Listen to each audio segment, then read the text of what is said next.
Hello, Dave. Morning, everybody. Ja. Ja. Rasta.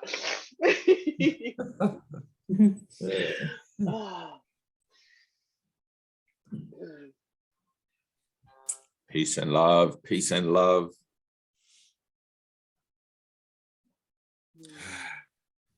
Beautiful. Anna, what's going on there? Still sitting in it? Yeah, I just kind of had a shitty day today. I've just been pissed off all day. You know. That's good. It's good to have a shitty day.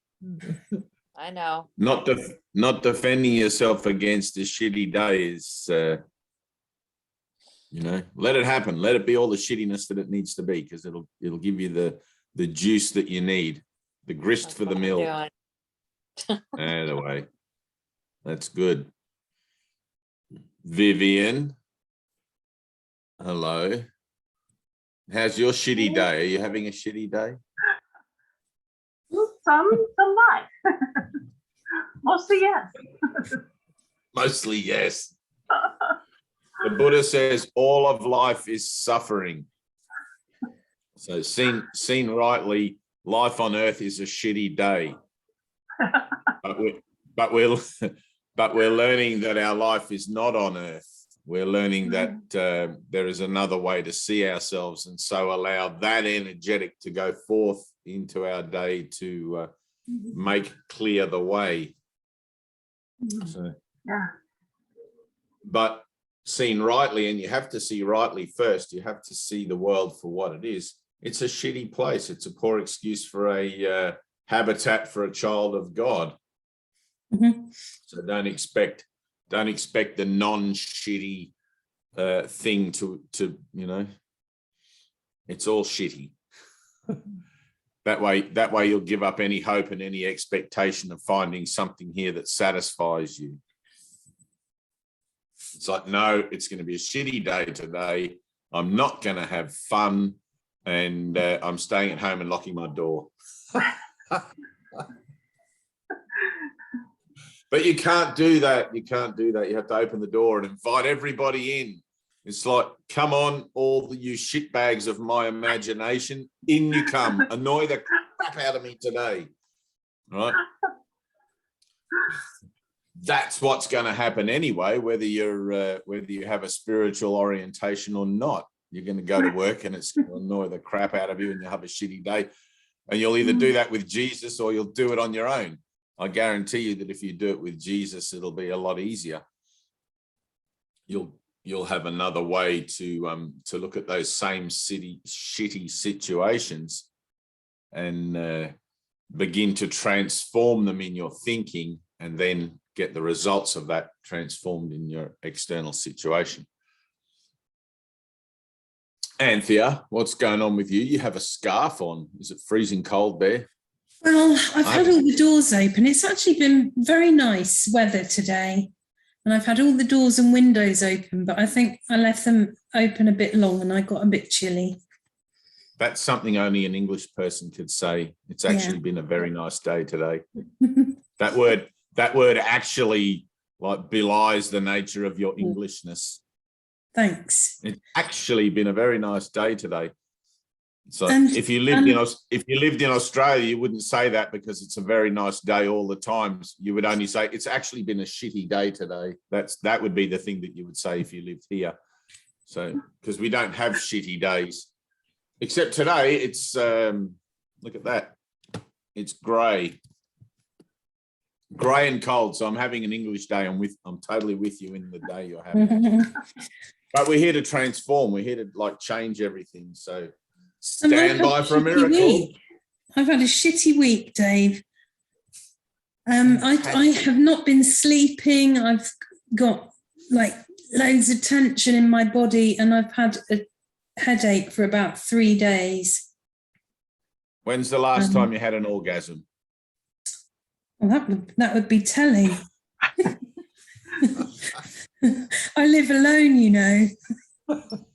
I hear they're good for tension. Yeah, well, it's not been working. Well, luckily you're entitled to miracles then. Yeah. You'll go through stuff. Yeah, You'll go through I've been stuff. aware with it. I've just been kind of sitting with it, and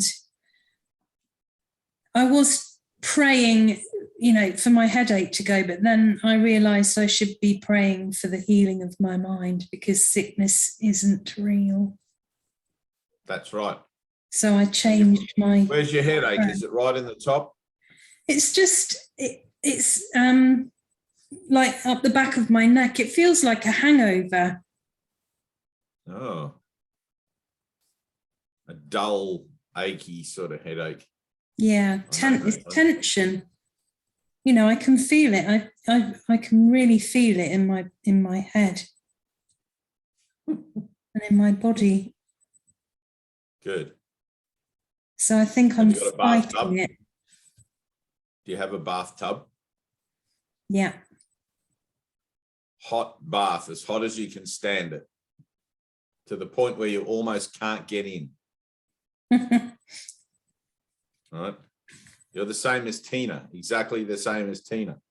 Right? Her energy moves up and down her body, and it causes a manifestation of all sorts of things that goes on in this transformational energy.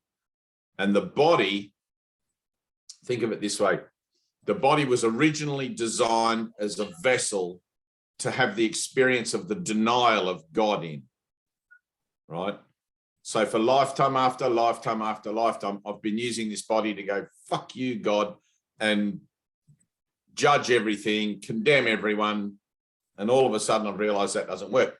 But the cellular genetic makeup of the vessel, just because I pick up a Course in Miracles and go, oh, I'm going to change my mind about everything, that doesn't mean that it automatically, the sparkly stuff in the air and all of a sudden it's changed, like Wanda the Magic Witch. You've got to do the work. So when you do the work, the body undergoes the shifts that the mind is taking on board, right? Now, you'll go through the same kinds of stuff that you can recognize in transformation, just as you do when you're a normal human being going through the particulars of your karma, but you give it a different purpose, right? We covered this a bit in yesterday's meeting, actually. You'll call it healing, all right? The only purpose the Holy Spirit has in anything is healing, so therefore that's the only purpose that there truly is, right? But you learning to align with that purpose is going to be seeing, and like you said, I should have prayed for the healing of my mind rather than the healing of the headache. That's true. That's you aligning with that purpose. It's like, thank you for the healing, right? So when you're saying thank you for the healing, you've already recognized that actually you should be praying for the healing of your mind, right? At some point in your consciousness, in your decision making, you've already asked for that, the healing of your mind. That's the process you're in now. It's not really necessary that you need to continue to ask for it, other than that to remind yourself of the process that you're in, right? But God knows what you want before you ask. And so when you ask for that healing, right, you're not actually asking for the healing. You're asking for God in place of what it is you think is going on, right? Because the purpose of the healing of the mind is to recognize God and remember God, which is a memory buried deep behind the blocks that you put there. Okay. So you're actually asking the heart is actually asking for is to know itself. What the heart and mind, when they join together, is actually asking, I want to know God. I want to know my creator. Not for the healing of the mind, but the healing of the mind is a sort of intermediate thing that we use so we can begin to see the transitions and shifts occurring in our lives, right?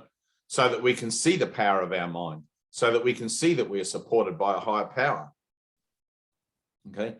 Now, one of the things that happens, and I don't know why this is, Papaji used to say, swim in the ocean, right? My teacher, Ted, used to always say, swim in the ocean. And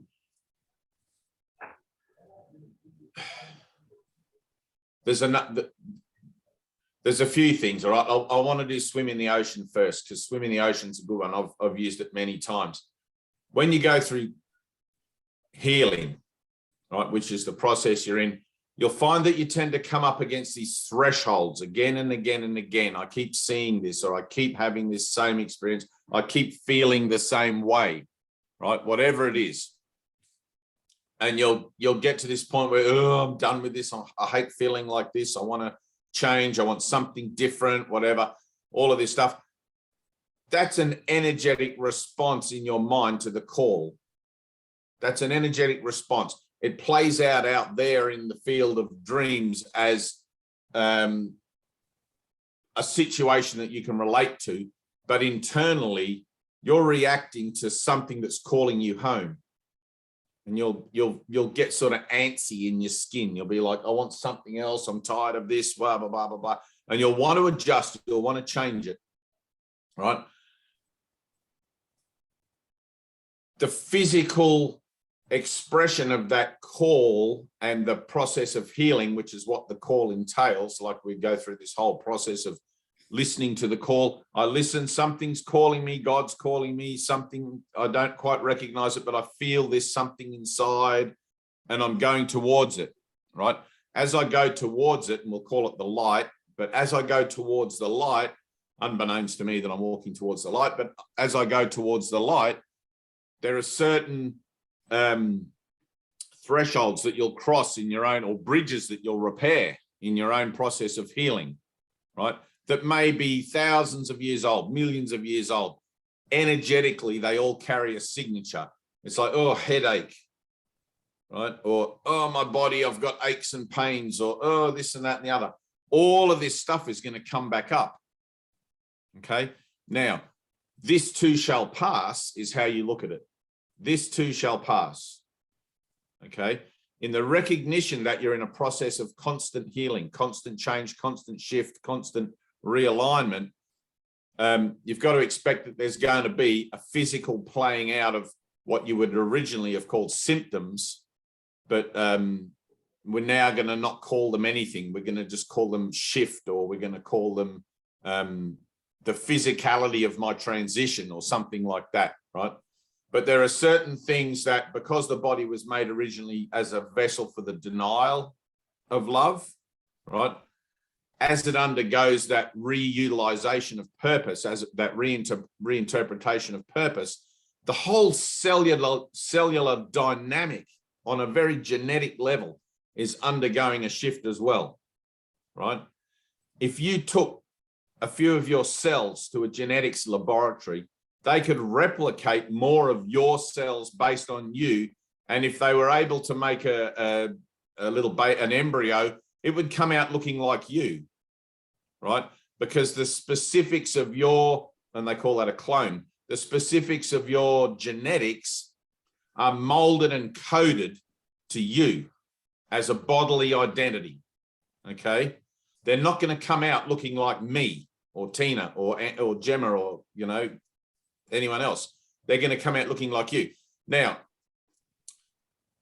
as you become more and more transfigured, as you become more and more transformed, they're going to start to look less like you and more like the blank kind of template for a human vessel.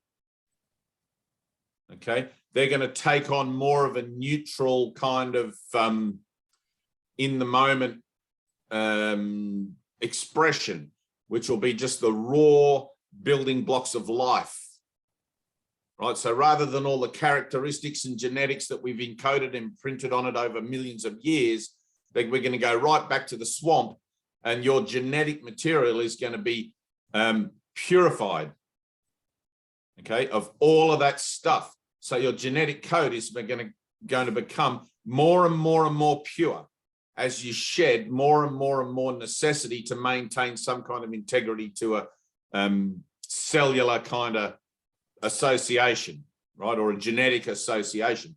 Your body's going to feel that. You're going to get headaches. You're going to get aches and pains and all sorts of stuff. It's unavoidable. If there was a kind of divine lubricant to help you, that would be great. But we're in the year 2022, and the matrix where you can have the red pill or the blue pill hasn't happened yet. right? Maybe in the future, in a million years, they'll be here, just have this red pill and boom, shanker, there's your transformation and your memory's back to square one. But right now, we are the pioneers of salvation doing this work, and it gets physical, right? So the ocean, the bathtub, and all of these things, one of the things that helps is getting in touch with the elemental flow of the world, okay? The elemental flow of the world, fire, earth, air, and water. I don't recommend fire, I tried it. That's another story. What happens is, in our busy Western mind world, in our busy Western mind orientation, we lose touch with Mother Nature, right? We talk about it, we think about it, we watch David Attenborough getting in touch with it, but we don't actually get in touch with it ourselves, apart from maybe we'll plant an avocado seed and, you know, we'll have the joy there of that connection, something like that. But that's a very, you know, so the relationship of body to world is the same as creator to created, all right? God to man is body to world, right? So I'm part of, as a physical entity, let's say for a second, I'm just as much a part of my world, connected to everyone and everything, as I am in the universal flow, a divine being connected to the divine, as above, so below, right? But because I'm out of touch down here on earth, I'm recognizing it in my thoughts that I'm out of touch with God, right? But that also must therefore be reflected down here on earth. I can't have one relationship out of order with the other. It's either both are true or both are not true, right? So here on earth, if I can see that my thoughts are completely screwed up, then what's screwed up about my relationship here on earth? It seems to be normal. I sit on my couch all day and watch TV. That's what people do, right? I go to work. I do a job for money. That's what people do. I do all these things. But do I take off my shoes and walk in the mud? Do I go and swim in the ocean and feel the flow of the tides and the current? Do I get in touch with a specific subtle rhythm of life that is all around me, but yet I'm oblivious to it because of the sheltering of my condition that I find myself in as a modern person? You know, if you were to go to the deep Amazon and live with those tribes there that have barely seen outside people their whole existence, except for perhaps David Attenborough, but if you were to go and live in those tribes, you wouldn't fit in. All your fancy technological thinking and how life is in society and mind, you'd be dead in a week. You'd get some jungle disease, or you'd eat some berry that's the wrong thing, or some animal would just savage you from the trees. You wouldn't have the wherewithal to fit in with the natural environment, right? Those guys hear a bird going ba-boo, ba-boo up in the tree, and they know what it means. They see a certain bunch of leaves floating down the river. They know what it means, right? They don't just look, oh, pretty leaves. They know something's happened upstream in a tree that's caused leaves to fall. There's probably monkeys in a tree up there. Let's go hunt monkeys because they're good to eat, right? That's their thinking, right? Our thinking is, oh, look at those leaves. That's it. We don't connect to anything that, like, there's this kind of, you know. So when you're going through transformation, you need to connect to the flow of, and you'll feel it, right? This is why I'm telling you guys always to feel those subtle energies. They're really, really fine. You've got to learn to tune in through your meditation, right? You know when you need to do something. You know when you need to climb a mountain. You know when you got to go into the desert. You know when you need to swim in the ocean.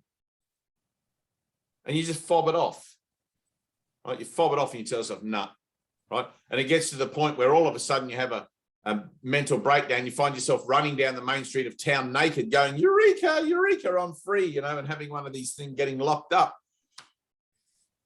You know, you don't need to do that. It's like, fill up the bathtub with hot water, as hot as you can stand it. Immerse your whole body in it. and let that feel, right? Feel it, embrace it, let it in, right? It's an elemental feeling. Go and swim in the ocean and float in the ocean for half an hour, whatever, and let the rock and the flow of the tide put you back in touch with the synchronicity of your earth-man relationship, right? Everything here has a flow. Everything here in the world, it looks like just crazy shit from every direction. But take yourself out of that crazy shit from every direction for a second and immerse yourself in something that will really, truly ground you. Okay? And you'll find that that energetic of purifying yourself of the temporal baggage that you've put on will begin to flow a little easier. I don't know how to really talk about it in another way because it's experiential. Jesus doesn't really talk about it in the Course other than, you know, and in the Bible other than as above, so below. But like thousands of years of people experimenting, this is what this is, people experimenting with their spiritual transformations has brought forth some useful kind of energetics. All right, we'll call it energetics for a second. One of those other things is alone time, right? Spending some time alone, like a month at a time, 8 weeks, 3 months, whatever it takes until you feel totally comfortable with being alone, not another human being around, right? Things like that, whatever it takes. You've got, well, it's everything really. You've got everything at your disposal. So you'll feel energy in your body, right? So Tina's got it right down near her. What do you call that? Right down near your groin, that bony bit, the pelvis, right? So Tina's got this energy. I'm saying that, but I haven't checked. It's shifted up a little bit. It's somewhere up a little bit today, right? I can feel it. Right, so she's got this energy. It's sort of halfway up now. It's moving, and it moves up and down her. Well, it's nearly halfway up. It moves up and down her trunk, right, as an energetic, I don't want to say force, but as an energetic, oh God, I don't even have a word for it. It's like when the mind changes, the body undergoes changes. Like, and in your spine, all your nervous system, everything connects through your spine, goes up. And we have this whole kind of synchronicity with, includes the body in and allows healing from the mind through the brain into the body, right? The mind is connected to the universal flow. The brain is just simply the processing plant for the body, but we become aware of things in our consciousness, which is not in our brain, but we say it's in our brain. I feel like I'm in here somewhere, blah, blah, blah. Right. But we have this, if you're in the Eastern traditions, you'd say, oh, it's my kundalini, my energy that sort of goes, and it goes up and down all the time, right?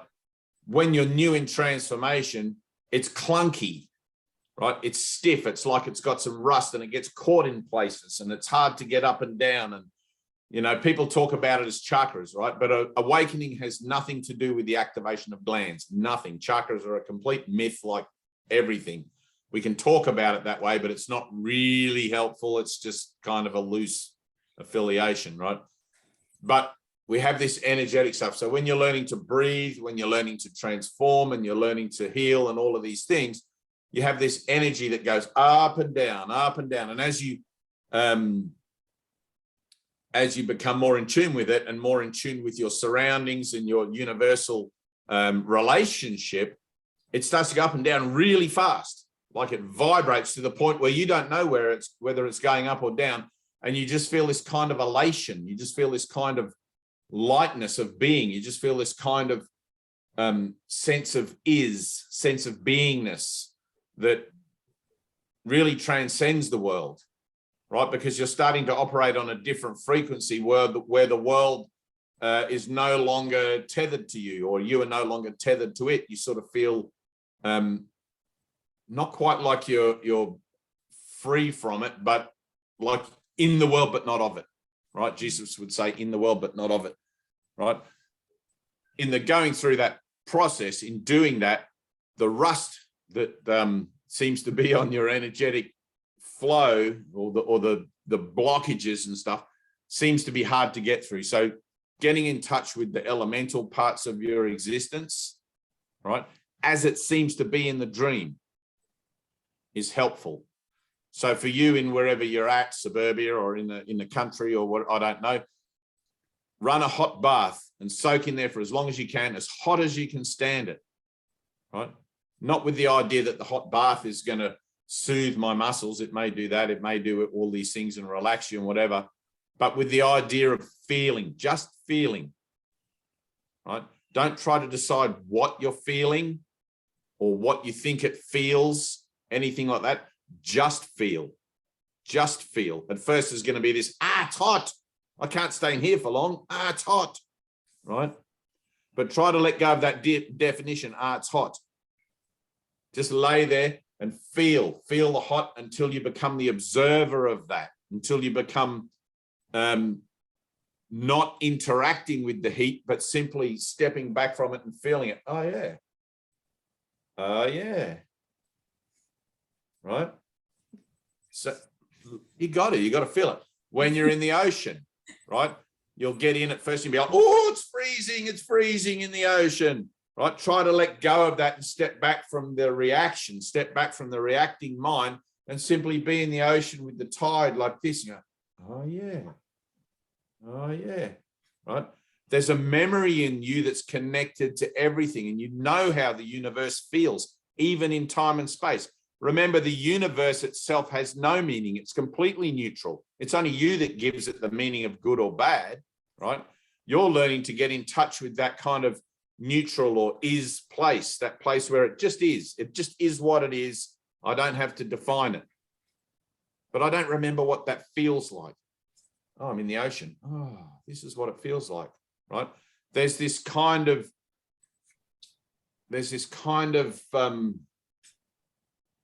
harmony, or a kind of a nurturing, right, that occurs in that, because you feel connecting again to something that stems right back to the primitive brain, right back to that very primal kind of sense of self.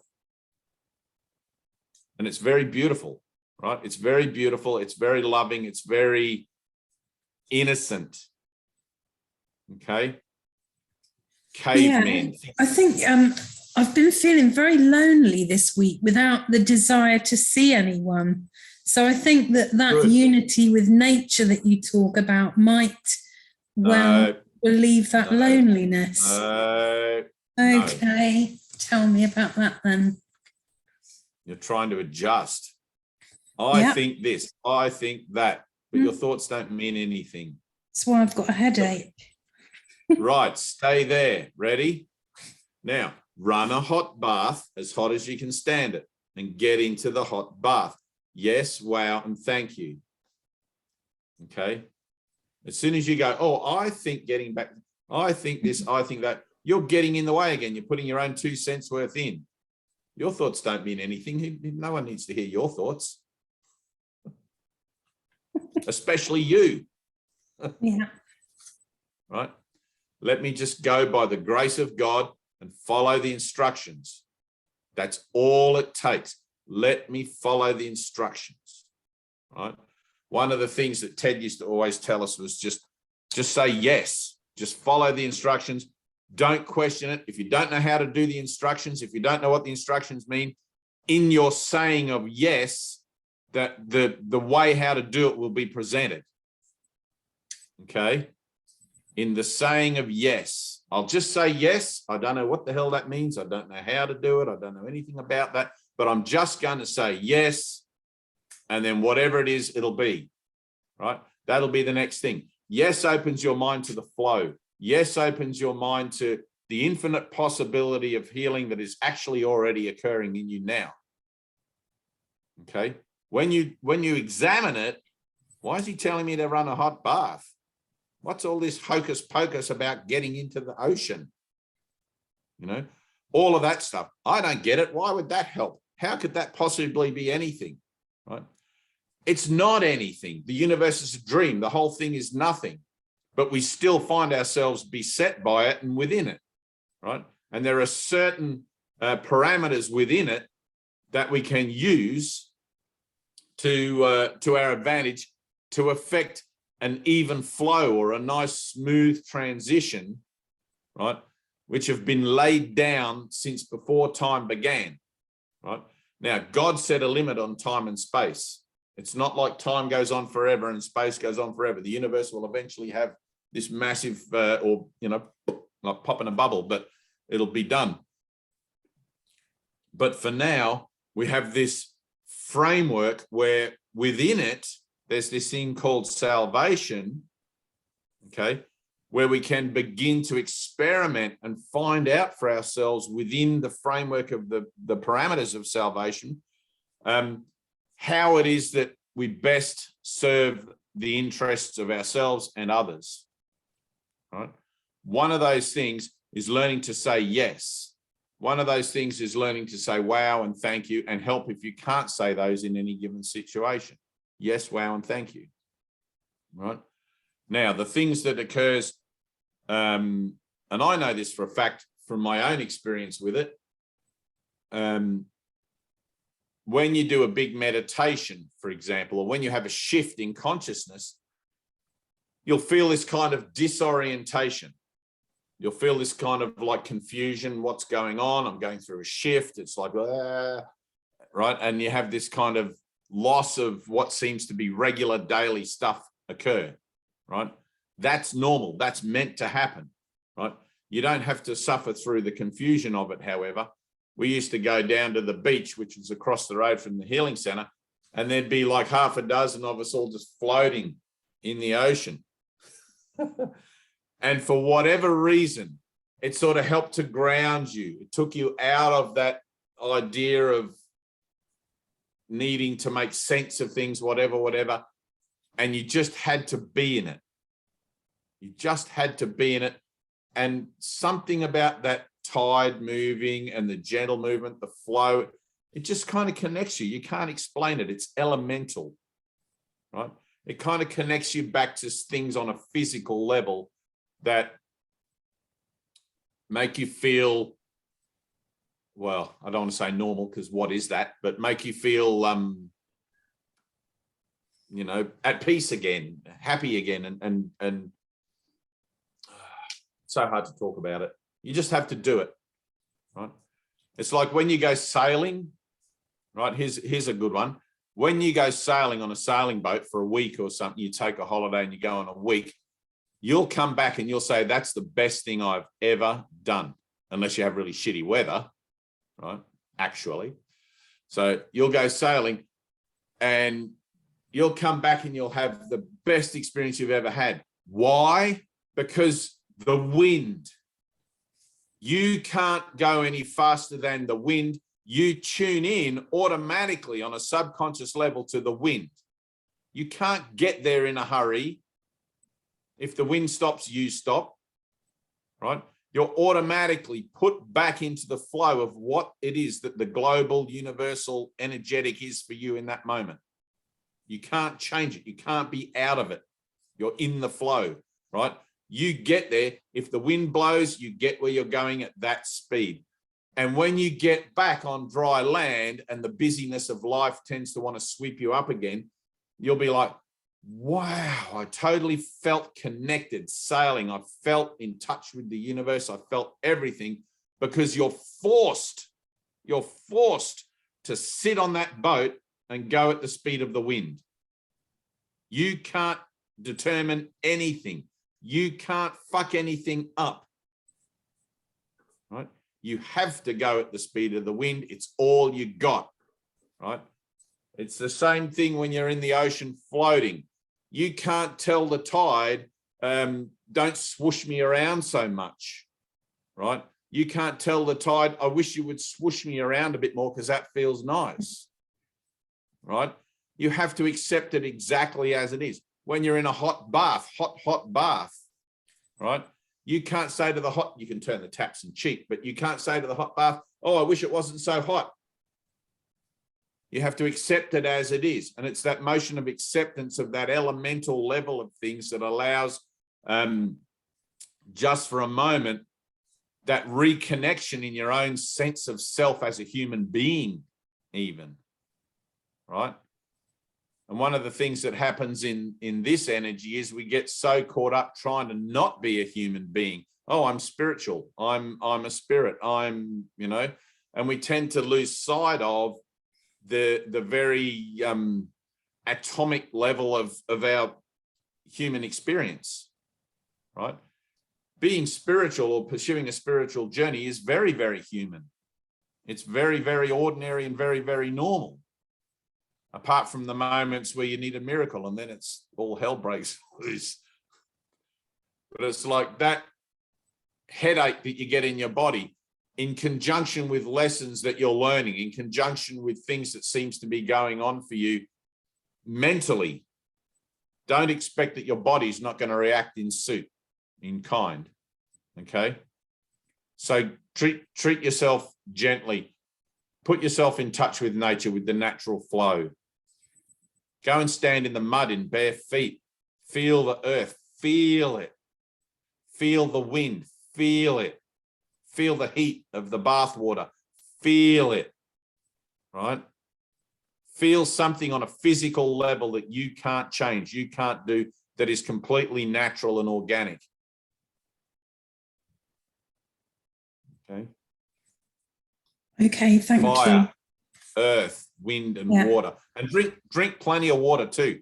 Right? If you're not drinking enough water, if you're dehydrated, like this, the whole cellular reconstruction that's going on in you right now, like that, it's going to kind of get like sticky and, you know, it's like there's this whole loop of energy. So one of the things I see, well, I don't know, I probably can't talk about this at all because I don't even know how I know it or how I see it. But one of the things that I see, like, so Tina with her energy, right, that goes on with her in her back, and it's going to change soon. But one of the things I see is like an overlay, right? So Gemma's got one right in the middle of her face at the moment, right? There's this whole energetic in, like it's here. If you tune into it, you'll feel it, right? There's a ball of energy right in the middle of your face. There's like this whole thing that's there that's going up and down, up and down, up and down, right? But it's like a, you know, those overhead transparencies, and you put it on the light and then you can project it onto the wall. That's kind of how I see energy in people. I don't know how to talk about it, but I can look at you and I can just like, aha, and then I can feel that in me, right? As a physical thing, I can feel it in me and I can connect with it in me, which is how healing occurs, right?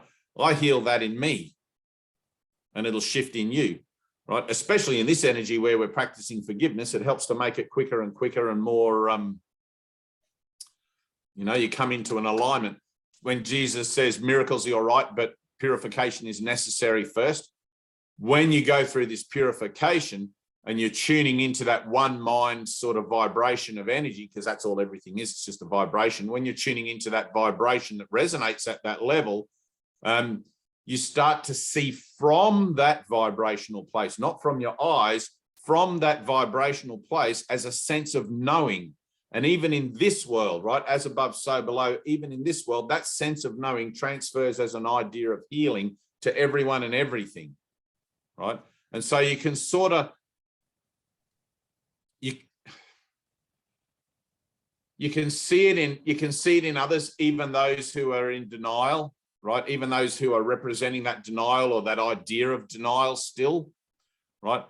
But those of you, like when Jesus had 12 disciples and he took them with him everywhere he went, those of you who are part of your own immediate kind of deal in salvation, like you guys are to me, it's like it becomes more and more apparent where you're at in the vibrational field as you go through shifts, right? Everyone else, it's like how I used to be, right? 25 odd years ago, running around out there trying to accomplish things and doing things, thinking something was actually going on. My energy field would have been, if I could have seen me back then, it would have been like, woo, woo, woo, woo, woo, woo, woo, all over the place, you know, like zinging off everywhere, like trying to just like no clue, testing every possible potential scenario for what I could get out of it, right? Now it's doing this, whoop, whoop, whoop, coming back in. And all of that energetic that I've been projecting out is coming back in to resonate at a certain field of energy that's doing this. Oh. And it gets to that point where it all vibrates as the one. Okay. When you guys go through stuff, it's like your energy is like, woo, woo, woo, woo, woo. And then you start to read the course and it's sort of like, oh, hang on. No, that's not helpful. Whoop, and you bring it back in. That's not helpful. Whoop, and you bring it back in. And you start to do the same thing. I can see that happening in you. Right? I can see that. I don't know, not here with these eyes, but just energetically, I can see where it is that things are going on. And sometimes I even get an image, like a picture of a situation that you're in and things like that. So like yesterday, I saw Wesley in the River Jordan, actually. And he was a being of light. He was pure light. And there was another being there. There was somebody beside him that I think was a woman. It was like looking at a black and white negative of a photograph, and the people in the image were just illuminated, right? And I don't know if it was John the Baptist. I'd like to say it was, because that would really resonate with my emotional heartstrings. But there was somebody who pushed him under the water and held him under the water for quite a long time, actually, and let him up, right? And I said to him, you need to go and get in the water. And he had a good release yesterday. There was a good moment where something shifted there.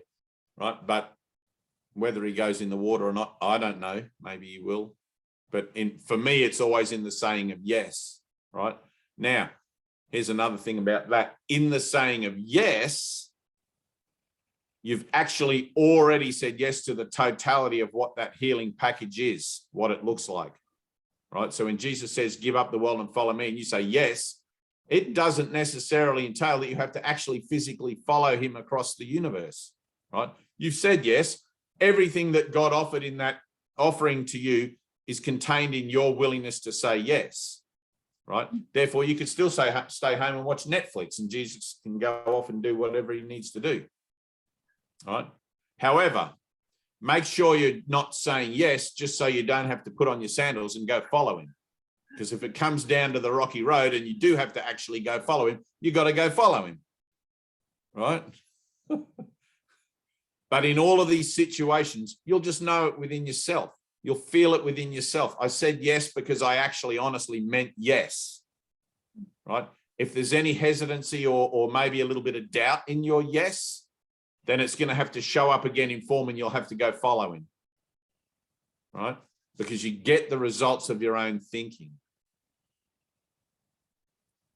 When I say to you, give up the world and follow me, and you say yes, you don't know what that entails. You don't know what's ahead. You don't know anything. But in your yes, the whole thing is given to you now. The whole thing. And you'll take it on board bit by bit according to your own capacity to do that and your own willingness to do that. It'll just show up and you'll automatically go, oh, hang on, this is part of my yes. You'll recognize it, right? It'll carry the same signature as the offering, right? It'll carry the same thing where Jesus stepped in front of your face in the marketplace and said, give up the world and follow me. And you said, yes, right? No matter what occurs, it's going to remind you of that thing where you said yes to Jesus, and the situation that shows up is going to be like this in your face. You won't be able to miss it because the Holy Spirit's going to make it so obvious to you, right?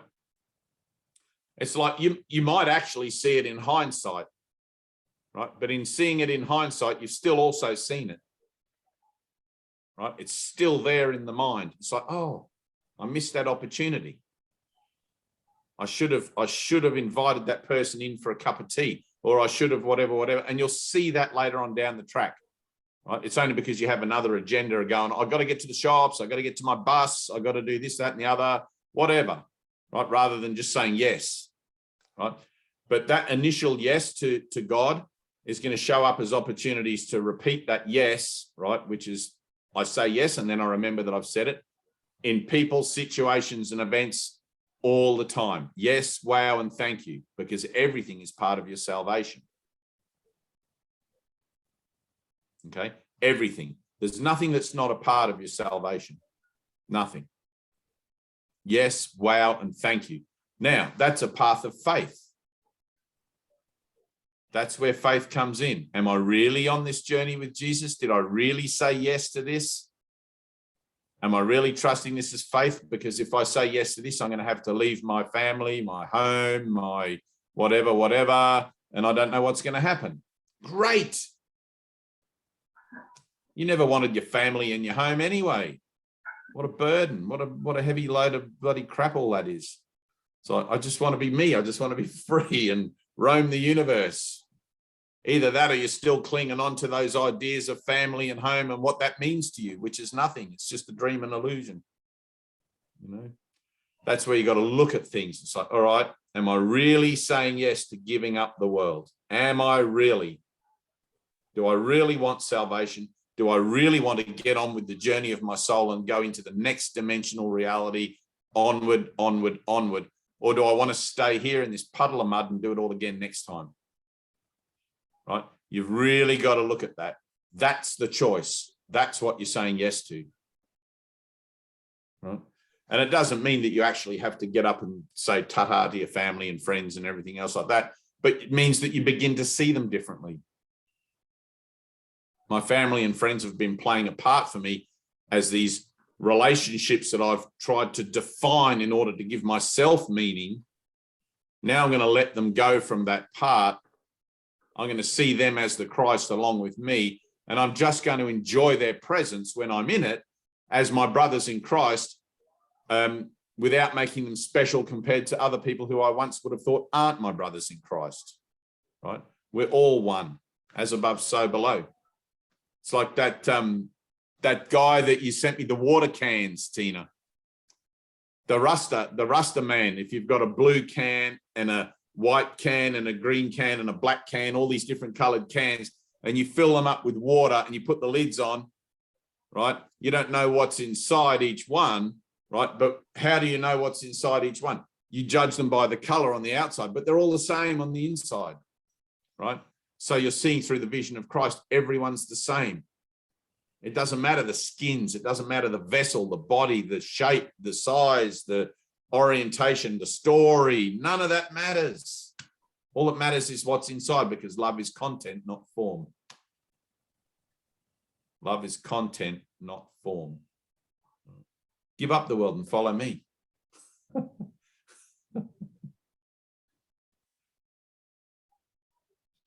One of the other things, whilst we're on body stuff, and body stuff's good to do, good to look at, is like being honest with where you're at. Like that second block, the belief the body's valuable for what it can offer. It offers pleasure, right? And it also offers pain. It offers everything within the range of those, that scale, and you try to have the one and avoid the other, generally, unless you're a, what is that, a masochist or something that likes pain and likes the, is that a masochist? I can't think what it, there's a word for it anyway. Be honest about that, okay? One of the hardest things to confront is your blocks, right? One of the hardest things to look at honestly is your blocks. And we tend to play this game of, I know it's there, I can see that I have to deal with this, but, you know, I've got a good thing going on here, I'll deal with it later, whatever. Because we have this funny sense that there will be a loss associated with the release of whatever it is that we think that block represents to us, okay? Now, if you think there's going to be a loss associated with it, you're going to be fearful of the healing.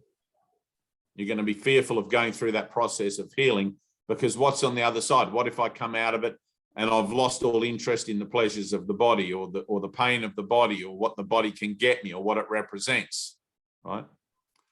That's a possibility, right? It's a distinct possibility, and eventually you're going to lay the body aside anyway, whether through old age, sickness, or disease, and you're not going to have that anyway, right? So looking at the big picture, right? Looking at the really big picture. What do I want?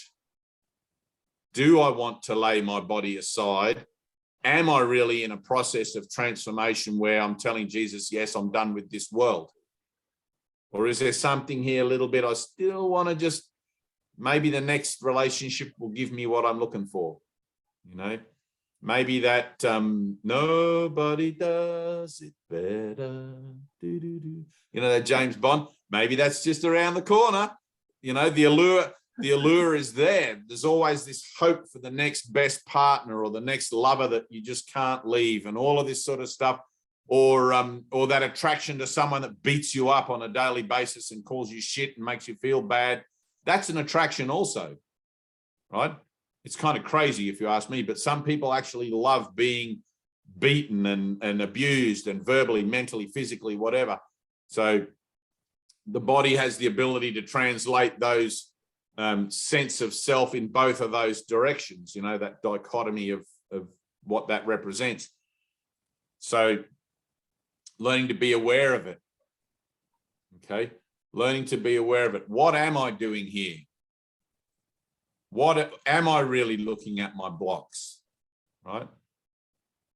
It's like, I know perfectly well that there was a point for me in my life where a sexual encounter with someone of the opposite sex would have been seen as like a pinnacle experience in my life. It's like, oh, yes, this is going so well. We're on our second date, you know, and I don't want to fuck it up and all of this, and maybe we'll have sex tonight, and there's this whole thing, and that'll be meaningful and it'll mean something and it'll be amazing, and then that solidifies my relationship and it concretizes it into something that's tangible to me, right? Rather than having it be out here in the spheres, not really knowing whether we've got something going on. And people always ask the question to each other, it's like, where are we headed in this relationship?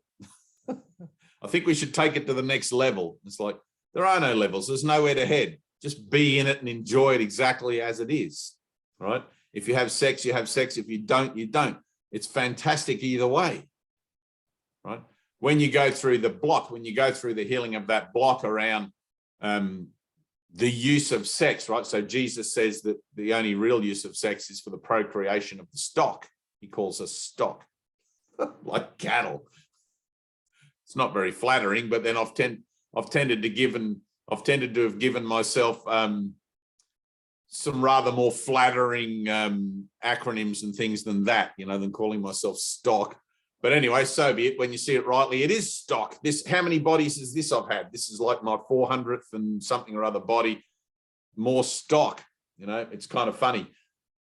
It gives you a sense of how indifferent those who are above us in the multi-dimensions, how indifferently they look upon our experience, you know, like we're the stock.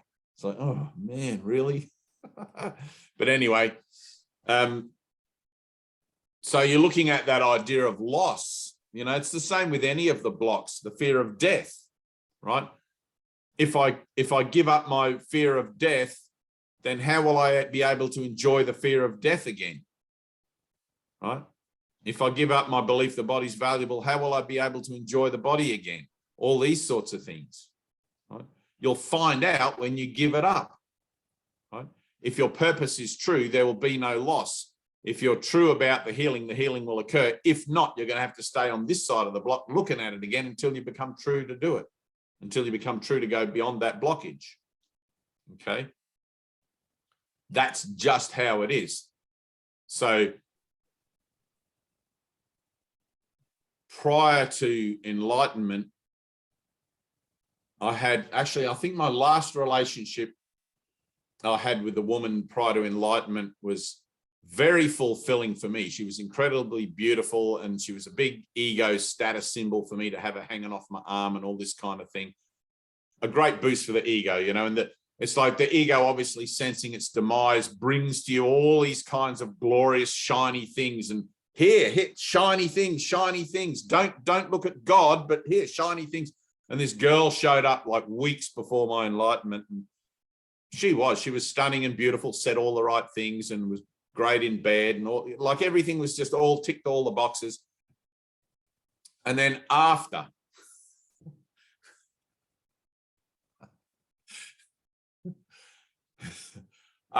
all of that vanished, she, like it just like in the twinkling of an eye, after my enlightenment, she was still there, the whole thing, but I could not see her any differently as if I was looking at my grandmother. Like it was just like, oh my God, everyone's the same. Like she's not special all of a sudden. It wouldn't matter who's hanging off my arm. I'm just as happy whether it's someone else or whatever, you know, even a guy or whatever. It's like, no, The physical nature of things didn't matter at all, not at all. It was completely immaterial, right? There was no such thing as good sex or bad sex. It was just sex. It's like, I felt like I could just as easily get as much satisfaction drinking a cup of tea as making love with some movie star who's on the A-list or something, you know, like it was just like, that's salvation. It pulls the rug out from under your feet. And it's like, what you get, right? What you get, you get. You learn to become satisfied with the very ordinary and the very just, it is what it is, right? There's no judgment. And the other side of that is there's no like gazing around looking for who the next best thing is that's coming along and all of this sort of thing, you know, like no wandering eyes or like, it's just, the whole thing is done. The dream is over. There's still a connection with things, but you kind of accept it as if it happens, it happens. If it doesn't, it doesn't. There's no driven behavior. There's no ego drive to get. There's no ego drive to accomplish. There's none of that stuff. What comes into view and comes into arrangement as a relationship does so for the purpose of healing, whether you still find yourself having sex within that framework or not, right? Or being abused within that framework or not. Because all of these things are only ideas that I think about myself in relationship to what I think is someone else, right? And it's not. Finally, I'm just having sex with myself. It's just me. Everything's me. I put my finger on my nose. It's like, wow, this is what it's like to have sex with me. Gemma, you should know that. You feel that all the time. This is what it's like to have sex with me. Right? You do. I know you do. I can see it in you. Like there's this whole like,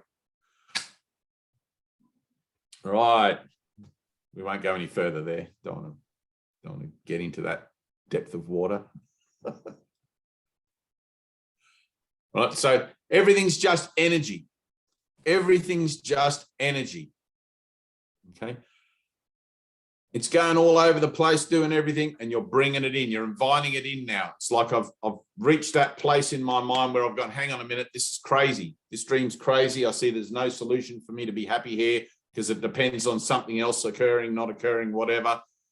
I'm done with that. Now I just want to be happy for the reason that God would have me be happy is because I know what I am. Right? I know who I am. That's an inner sense of self, and you have to feel it. Okay? You feel that. The same way when you can feel, oh, and this is a really good one, actually. I should have given you guys this one right back on day one. Maybe you weren't ready for it. But you know when you can feel an orgasm coming on, right? Since we're talking sex and block number 2 and things. You know when you can feel it, I'm assuming you've all had an orgasm. Yeah. Anthea, yep, we're all nodding, everybody nodding, yep.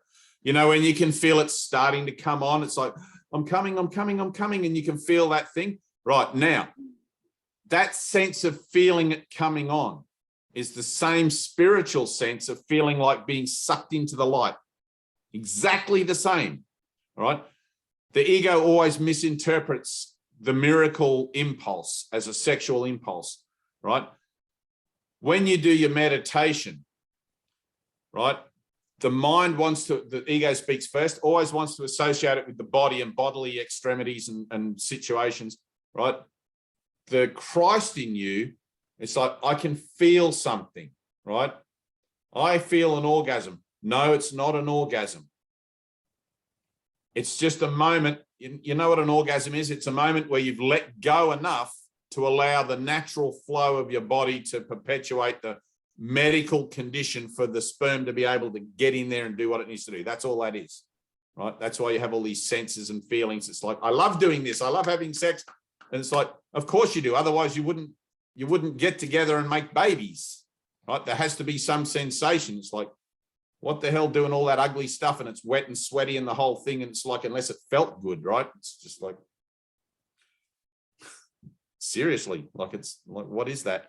But and then when you meditate, you get into a moment where for a second you feel, and it feels like it feels as if you can feel it coming on, right? There's something coming on here, going on. It feels like there's something going on and you can feel it coming on. It's like, oh, I feel something, I feel something. But as soon as you stop to examine what it is you're feeling, you put yourself out of that frame again, right? As soon as you stop to examine it, it stops. It's like, oh, what happened then? There was something occurred in my mind, boop, boop, boop, right? So the mind training is learning to let go of that analytical mind, that mind that wants to judge it and try to decide what's happening. Okay. Getting hot in here, girls, is it? I can see. Right.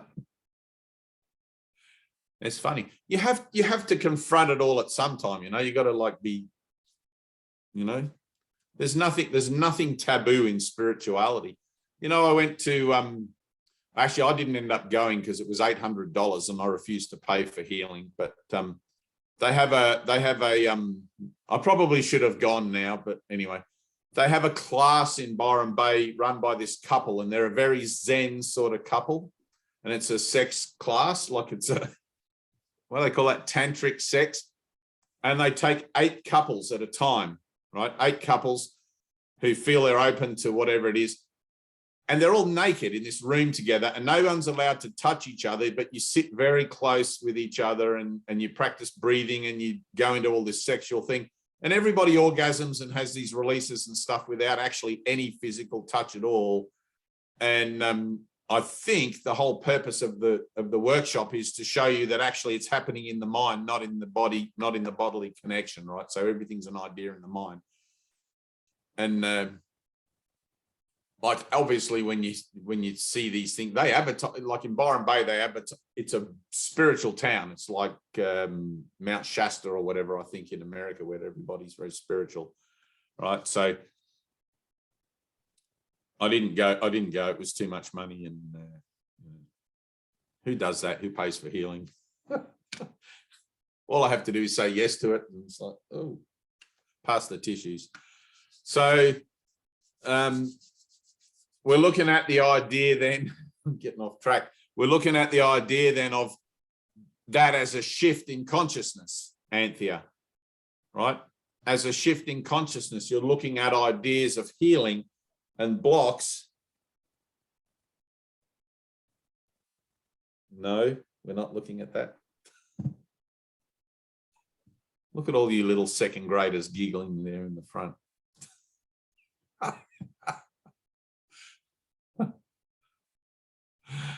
You're funny. So I'm funny. So, all right, let's start something else. Change the subject. I've gotten off the subject. Oh, so being on a physical level, right? It's a physical transformation. You got to include everything in. So sex is something you have to include it in. I've got to look at that. I've got to be that. It's like everything is energy. Absolutely everything, and it's represented in your life, in your story, as I have a certain amount of energy around this idea and this interest, that idea and that interest, these ideas and these interests, and these. Some of them you don't care less about. I'm not into contact sports, or maybe I am into contact sports or whatever. Some of them I'm never going to be into stamp collecting. I have no energy around that. But if I'm collecting porcelain cups with pictures of Winnie the Pooh on them, maybe that's something that really gets me on, you know. So who knows what it is? So you got to look at, I know people that collect porcelain cups with pictures on them.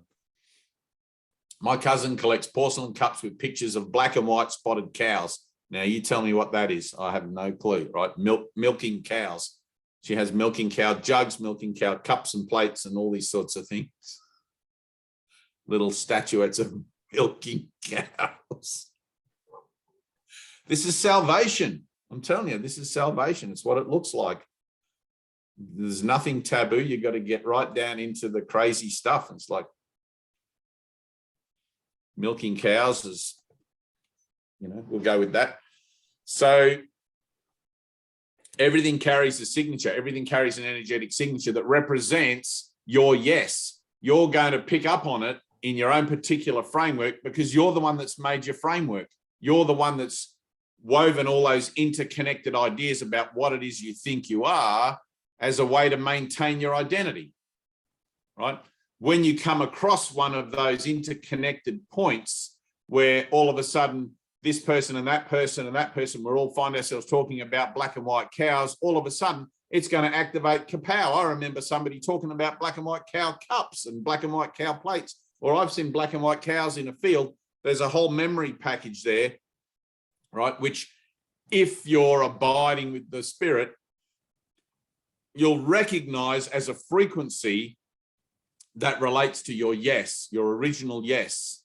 It'll carry the same signature, right? Otherwise, if you miss it, you'll go through the whole day and then maybe you'll be sitting down watching TV at night and go, oh man, I missed an opportunity to heal something in my mind today. I saw that I had an association and a connection with it on a level that's tangible to me, and I didn't apply the stepping back. I didn't ask the Holy Spirit to help me see this differently. I didn't, whatever it is, you know, like your own process. It's like I had a guy came into my little tattoo studio the other day, and he had one fingernail painted blue with a white cross on it, right? And he's an older guy. He was older than me, and he had a little, tiny little beard, hardly any hair grown, like a 5-day growth. He called it a beard. But I looked at his fingernail because he had his hand on the counter. I think he purposely wanted me to see it. And he was talking about getting a little dove tattoo. Now, this guy was probably 80. And at first I took it on face value about a dove tattoo and everything like that, right? And then he asked me about my beard, and he said something about, oh, that's just an image or something like that. And he said, do you think I could grow one that good? You know, and I'm thinking this guy's a bit odd, you know, like, and in my own mind, I'm forming already. I see myself forming a picture, right? A judgment, a whole thing about what the hell's going on here. This guy's wasting my time. He's just some crazy old goomer that's come in to have a chit chat about nothing in particular. And he just went on and on and on. And because I was busy, right? This is the excuse I'll give myself. Because I was busy, I missed the opportunity, right? He came and went. And there was a moment there, I didn't realize till I got home. It's like that guy was like sent in to my shop to see where I was at in a certain situation from those guys up there, right? It was really like he had a secret clipboard and he was asking me questions that he was waiting for a response to in a certain regard.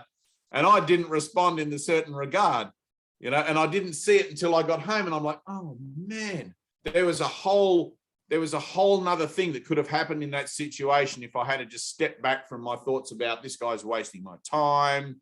Maybe he needs to be in the nursing home. What all these thoughts I had, you know, they weren't really upsetting thoughts, but I could see that they were thoughts that were trying to get me to adjust from that situation. Right? They were trying to take me away from that old guy, wasting my time, this whole story that I had going on. And I missed it. I missed the opportunity to join with him.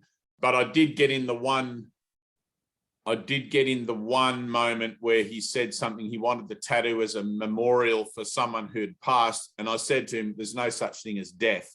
I stared him straight in the face and said that. And I think that might have been my saving grace in that situation. I don't know. I'll probably find out later.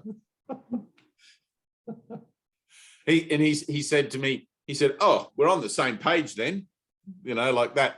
So I'm like, yeah, well, there really is no page, but yeah, we're on it, I guess. So, you know, that's, but anyway, it's funny, you know, so like in that saying of yes, he was one of my opportunities. That guy definitely, because I saw it in retrospect. I saw it in hindsight when I got home. It was like, it was so obvious that there was like, Jesus couldn't have put up a sign any brighter that said, you know, opportunity, like neon flashing. And it was like, and I missed it, right?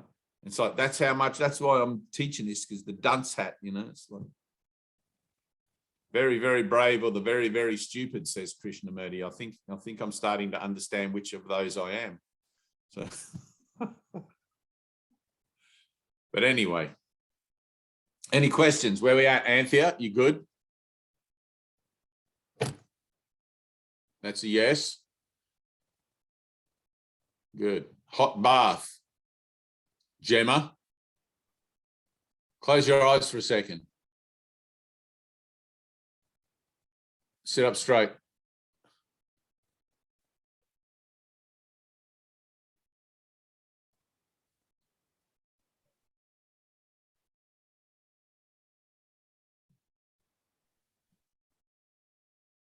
Do you ever do any wrestling or anything like that, or kickboxing or anything really physical? I used to do. I go to you the used to do. gym. I used to do. Okay. Oh, that's good. All right, cool. Good. Anyone else? Anyone got anything? Anna, you still there? Vivian, what's going on? I'd like to ask a question. One of the things that came up for me today was speaking with a friend about the future. Right. About you know, I'm in a particular thing right now, but I need to begin to create or establish, you know, the days to come. How do you do that? How do I do what? Think about the future as I don't. the future in the physical realm. Right, I don't. Really. Right. So here's the thing with that, right? So you're learning to live in the now. Yeah. Forget about the past. I tell you guys stories about things that have happened to me in the past and stuff, because it might be useful and you might be able to see a reflection of your own transformational process in those stories, right? Other than that, there's no purpose for me to tell you a story at all. You know, when you get two people and they meet in the marketplace and they just start telling each other stories and stuff, there's no purpose. They don't even know why they're doing that. They have no purpose for it. They think it's communication. They think that it makes them a greater bond. If they tell each other enough stories, they'll become better friends, right? Things like that. If they hang out in different places and all of that, right? It's not real. One friend sleeps with the other one's husband, and then the next thing you know, they're not friends anymore. It doesn't matter how many stories they want to tell, right? So everything's a story. You telling me the story of my friend and we've got to plan something for the future and blah, blah, blah, blah, blah, whatever it is, right? I'm telling you to live in faith. Okay? That's all I'm ever going to tell you. You can make all the plans you want. And if you don't have any attachment to how that ought to look or whether they come to fulfillment or not, then that's okay. But if you put hope and attachment to them and they fail you, you're going to become depressed again. And you're going to be right back in that same mindset of thinking that you were in before you came to the course. Okay? The veil will drop again. So I'm telling you, let go of the future. Don't worry about it. Live in faith. Tell your friend, hey, that's your deal. If you want to worry about the future, that's fine. But I'm giving up the world and following Jesus. I'm learning to live here and now. You got to declare yourself, Viv, right? When you find yourself getting caught up in a situation and someone's talking at you, right? They talk at you. They don't actually talk to you because they don't know what you are, right? They're talking to you, these figures in your dream. They're talking like Vivian, blah, blah, blah, blah, blah, blah, blah. And the next thing you know, you're responding, oh yeah, blah, blah, blah, blah, blah. And you make this kind of agreement about the future together. It's like, why would you do that? Right? Leave the moment blank. Let God take care of the future. Leave it to God. Got it? There already is a perfect future for you. There already is a perfect plan in place that includes you in it. Why would you want to void yourself of being included in it by trying to attempt your own mastery of something that you have no control over anyway? You're just as likely to get hit by a bus in the street tomorrow and then, you know, back here as a baby the day after. You have no clue. Right? Leave it to God. Either that or you're just digging a grave. And thank you for my hearing. You know, that's my healing. It's always my healing. You teach what you need to learn. I'm always worried about the future and I'm always letting it go. I worry, I let it go. I worry, I let it go. I worry, I let it go. What about my daughter? I let it go. What about this person? I let it go. What about that person that's telling me something? I let it go. I'm always coming back to God. always coming back to God. Okay. It's like yesterday we had our election here and we had to all go and vote. And the day before I'm sitting there going, who the hell am I going to vote for?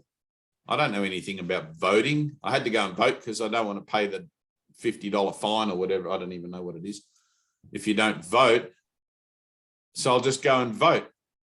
And I got there, right? I got to the voting place and I thought, I'll just know which one to vote for. I'll just know.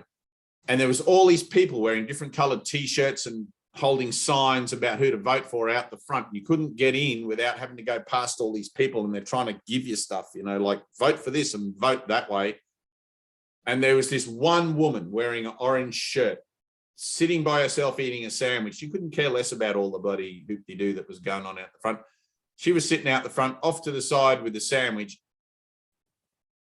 And I thought, she looks peaceful. I'll go and talk to her. She looks calm. I'll go and talk to her. So I went over and she was representing one particular thing. And I said, who do you want me to vote for? And she said, I'd like you to vote for this person. And so I did. That was it. That was my relationship and it was perfect. You know, I didn't have to worry. I didn't have to worry about it or make a decision. All I had to do was vote. Not vote for the right person or not the wrong person. I just had to vote. Right? That was it. I'm fully aware that my vote makes no difference to the script. No difference at all. Right? It doesn't. Death is death and life is life. I give unto God what is God and Caesar what is Caesar's. Right?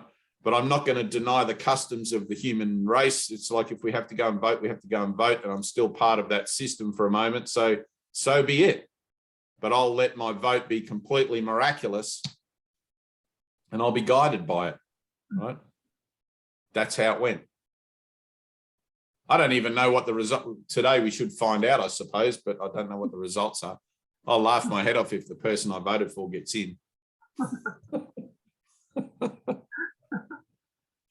I don't even know who they are. My brother in Christ, disguised as a politician. Does that answer your question, Vivian? Yeah. It's hard to accept. Right, of course it is. It's a journey of faith. You can't accept it without taking a leap of faith. Until you take that actual leap of faith and let go of your plans for the future, then you're going to be standing on the precipice, not leaping of faith. You're actually standing there looking at it. Shall I? Will I? It's hard to accept. I don't know whether I can do that. I'm telling you, the choices is this. You either take a leap of faith and find God, or you don't and find death. That's it. Okay. Now, which of those is more important to you? Right. You're going to lay that body down anyway, right? Eventually that body is going to be eaten by the worms and you're not going to have the use of it anymore. Okay. Yeah. Now, which is the reasonable choice to make given that conclusion? God or death? God or death? God, eternity. Right. Yes. There's you have a comedian in England. Oh my God, he's a transvestite comedian. Anna, you should know him. Come on, Gemma. Eddie Izzard. Eddie Izzard, that's him. Eddie Izzard. Eddie Izzard has this incredible skit. I forget what it is. I think it's cup of tea or death. Tea or death, tea or death, something like that. One of his skits that he does, and I laugh every time he does it, just his mannerisms and his whole thing, you know, like it's just perfect. And it's like you must choose tea or death, tea or cake, or maybe it's cake and death, cake and death. So, but it's so funny. But that's the decision you're making in every moment, life or death, life or death. Salvation or the world, salvation or the world. Right? Here and now or past and future, here and now or past and future. It's the same thing. Only in the here and the now, right, can you master the art of the stillness of the mind. And you need to master the art of the stillness of the mind because that's where you have to be in your meditation. Right? It doesn't matter whether you grow old and live in a barrel on the side of the highway, or whether you have a palace. None of that matters. All that matters is love. All that matters is God. Right? And you've got to look at that. It's like, all right, you don't have to, not because I say so, but I look at that, or I have looked at that in the past, and I've had these ideas. Well, what's the worst that could happen? I rot away for the rest of my life in jail, or I live the rest of my life as a pauper in the streets begging, or, I'll go and join a Buddhist community and get one meal a day and dig their gardens and do whatever. It doesn't really matter. Whatever is going to occur anyway. Let it be by the grace of God,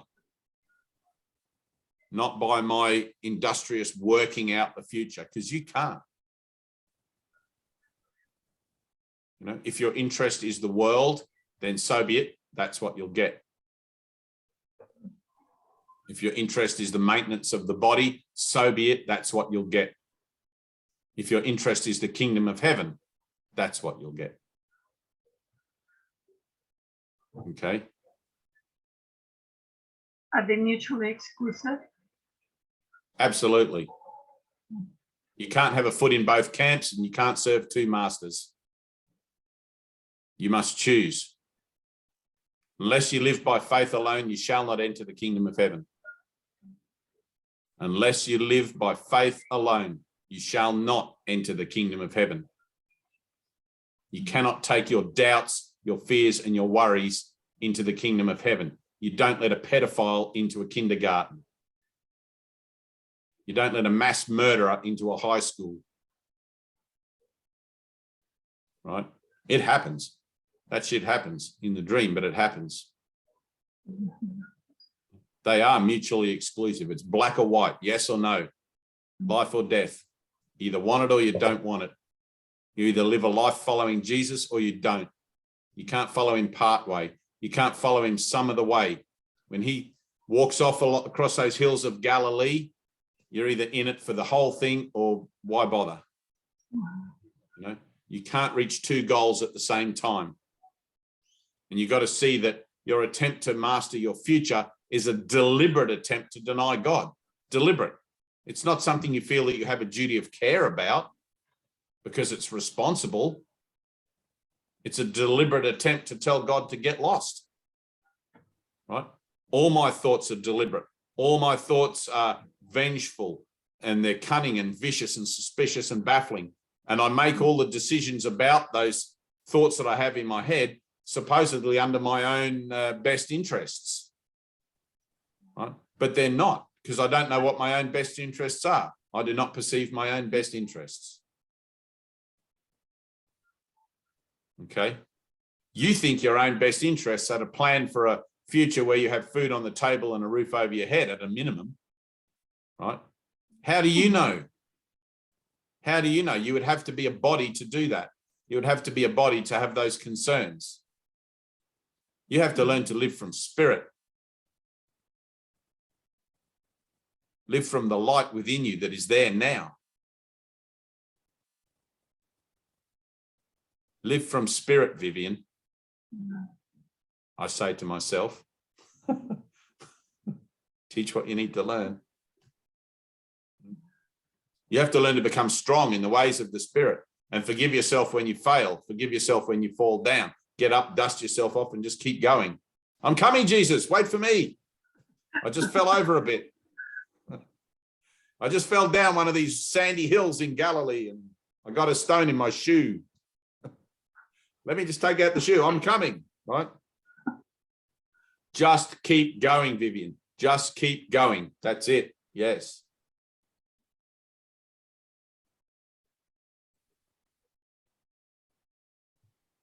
All right. Any questions? Everybody good?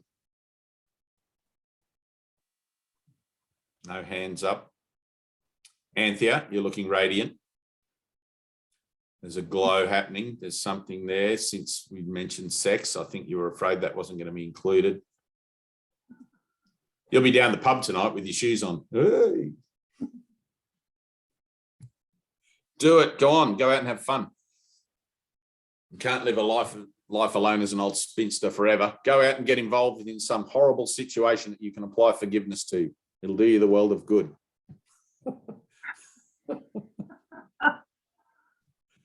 Well, you got to. What are you going to do? Sit at home on the couch watching Neighbours forever? Well, bloody, it's a terrible bloody. Hangovers are such good lessons to apply forgiveness, I've found. Right. They bring up so much stuff. Right. Good. Go and get amongst it, Gemma. Go and get amongst it. You know, it's like it's all out there. It's like, here I am, Lord, use me. Go and stand at the local bar or the local tavern or the local marketplace. Someone's going to come up to you and go, hey, want to go for a drink? And you can either say yes, wow, and thank you, or you can go, oh, let me think about that for a second. Right? It's as simple as that. It really is as simple as that. Right? What are you afraid of?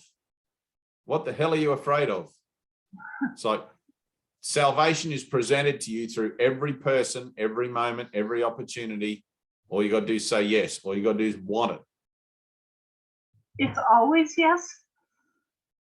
It is for me.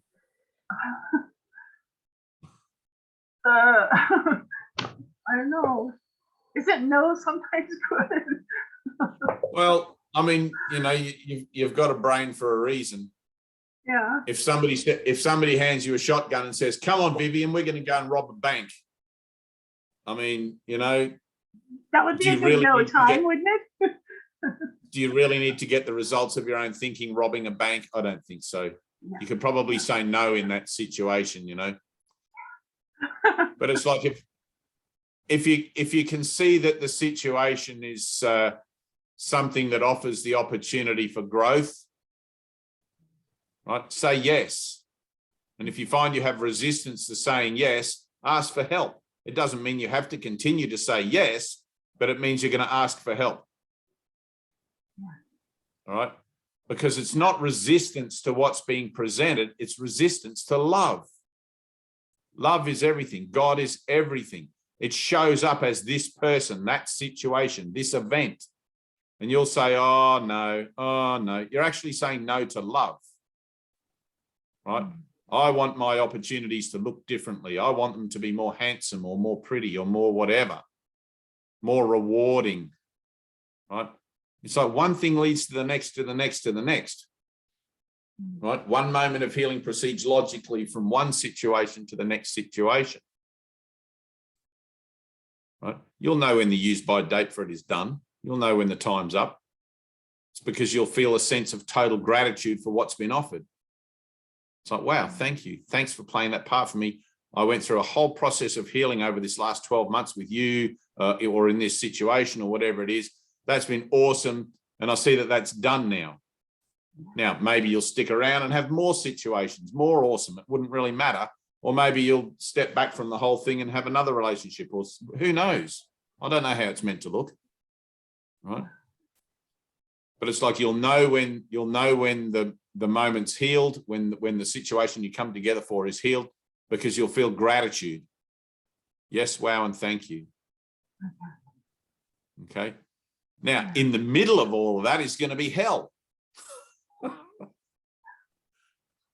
When you get with somebody and you have a relationship with someone and the honeymoon period wears off and you start to notice their bad habits, and then you like have these little bickering things and they turn into arguments and the whole thing. And it's like, what the hell happened to that beautiful soul that I met on the beach that day and we were drinking pina coladas, and like now we're just like sitting watching Neighbours.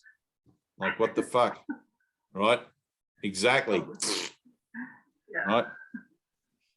But all of that is bringing up your stuff, not theirs. All of that is bringing up your baggage, not theirs. Yeah. If you see baggage in them, it's the baggage that you've projected onto them to play out that part for you, to show you your stuff. Yeah.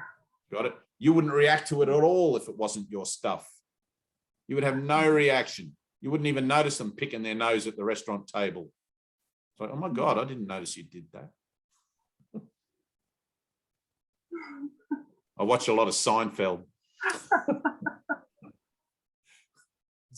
Seinfeld's a study of social habits. It's really funny. You can see why everyone in America needs therapy. Just got to watch Seinfeld.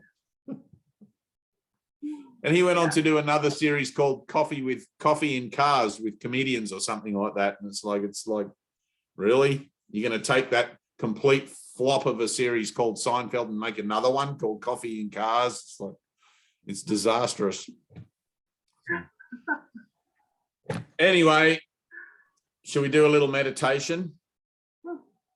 Should we do some healing? Gemma, you need some healing. Can you feel it in there? Right, so you can feel it. And it's radiating, it's out here, it's radiating, it's sort of like this. Right, it's right there. Good. So we're gonna push that. Excellent. We're gonna push that. Close your eyes. Anthea, sit up straight. Anna, where are you sitting? Are you leaning against a wall or something? Do you have a chair, comfortable chair? You look like you're in a pyramid with slopey walls going up. Might be just the camera. I'm sitting on the floor. Oh, okay. All right, that's good. All right, sit up nice and straight. Take a few deep breaths. And we're going to feel. Close your eyes. Close your eyes. Let go. Right, you got to let go. Jesus is standing in front of you saying, Vivian, give up the world and follow me. What about my future, Jesus? Yes. You see how ridiculous that question is when Jesus is standing in front of you, asking you to give up the world and follow him? Mhm. Would you even have the audacity to ask him, what about my future, Jesus? You would just trust him, wouldn't you? You would just totally trust him. The guy just made loaves and fishes enough to feed 5,000 people. He just walked on the water. He just healed the blind. And you want to ask him about tomorrow. It's like, yes, Jesus, here I am. Here I am, Lord. I'm not going to forsake you for anything. I am not going to forsake my yes for anything. My yes is your heart and my heart together. That's what that is. It's a sacred bond. It's a sacred union. Don't break it. Don't become a bad lover for Jesus. All right, breathe. Breathe in. Breathe out. Gemma, feel the top of your head. You have a bun thing going on there. Take it out. Let your hair down.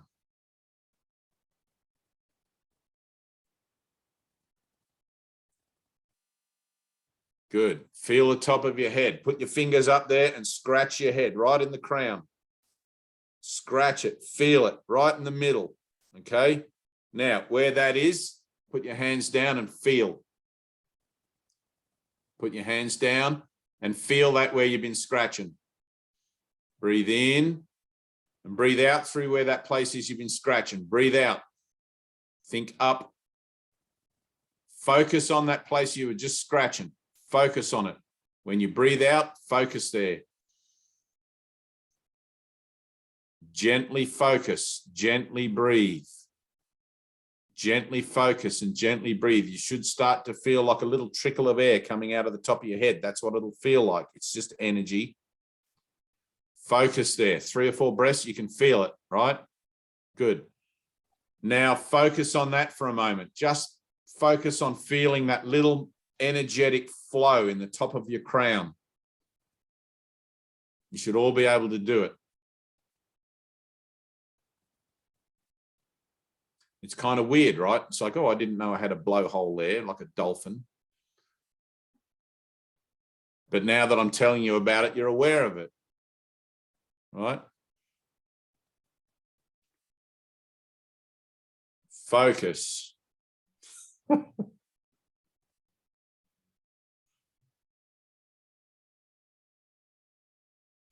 Now, you have other blowholes. If I tell you where they are, you're going to turn me off, right? You have one at the top and you have one at the bottom. I'm not going to be specific. You can use your imagination, right? I want you to breathe in, from the one in the bottom. And feel the flow of that energy going up and out through the one in the top when you breathe out. If you have to use creative visualization for a second, do so. Imagine a stream of air passing through you as if you were a hollow tube, okay, as if you were a conduit.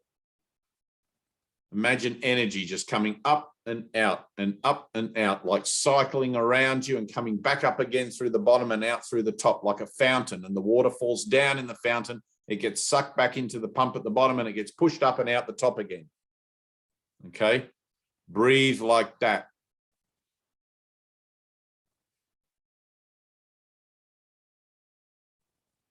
And feel. Try to connect with how you feel.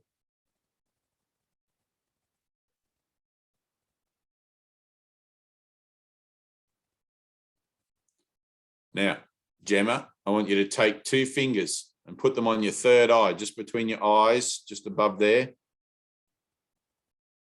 Okay, and just put a light pressure, just a light pressure against your forehead, and continue to breathe.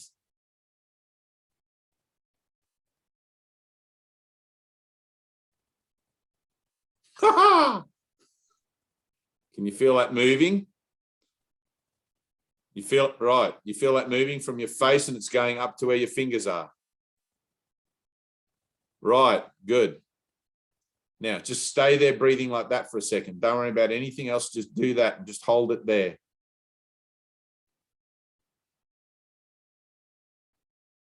And when you feel ready, take those fingers away from your forehead and just relax and just keep breathing.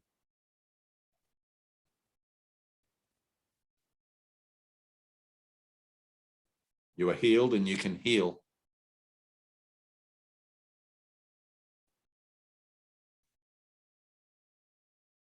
Now, for the next 3 or 4 days, I want you to do that every day as a daily practice. Just at some point in the day, probably in the evening, just before you go to bed. Okay? Keep your awareness up, your energy up, and let's see what happens with that.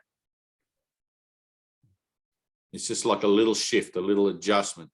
Same thing, Tina, right? Same thing. You've got that energy. It's sort of, where is it now? I can't even see it. Oh, it's there. It's right between your breasts, but at the back. It's like, it's right there in the middle bit. Same thing. Just feel it. Just breathe with it in and out. When you start to learn to breathe with your flow, right, which is what that is, it's just an energetic flow and sort of has moments where it looks like it's here and there. When you start to breathe with that flow, you should start to feel a certain tingling in your cells, in your cellular level. And you'll be able to control that tingling after a while to send it to different parts of your body just by thinking about sending it there. Okay, so if you get a bruise or whatever, you can send that healing energy, which you can call chi, or you can call the light, or you can call whatever, to any part of your body that feels like it needs it. But first, you've got to learn to get in touch with it, right? You are the spirit of love. You are the spirit of holiness. You are the Holy Spirit. You are the healer. You're not separate from that. It's you, right? Physician, heal thyself. And it's always going to be an act of faith. You can't work it out. You can just work with it. You can just learn how to work with it.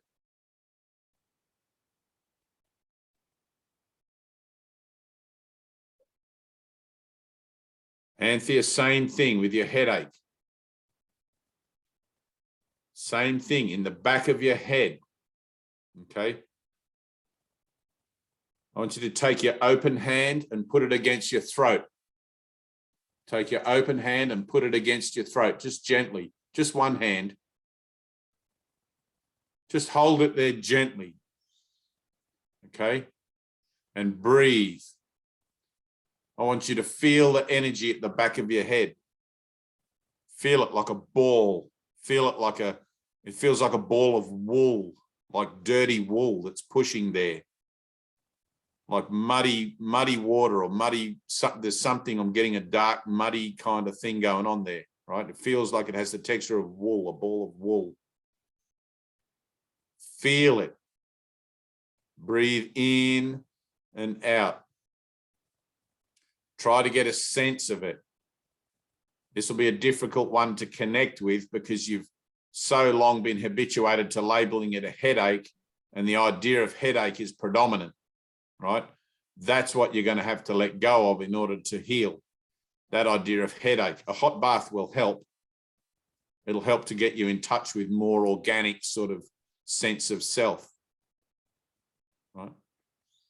But you've got to learn that healing, you've got to take it on board that healing is something that, there you go.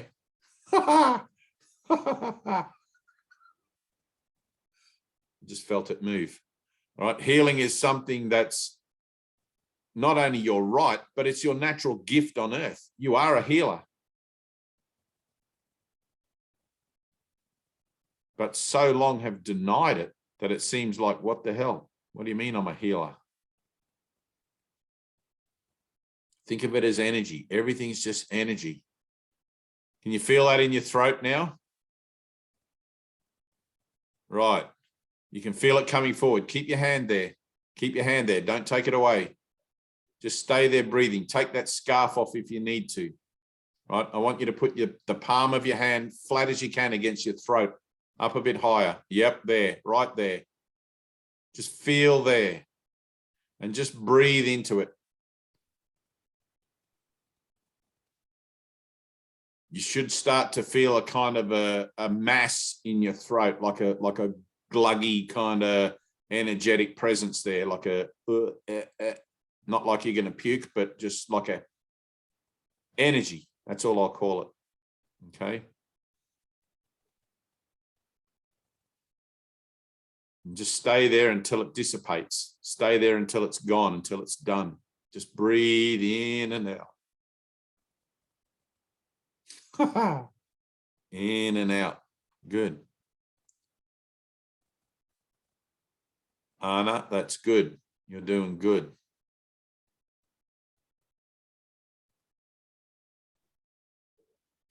You have stuff going on in your rib cage, around under your arms, under your armpits, sort of in that area.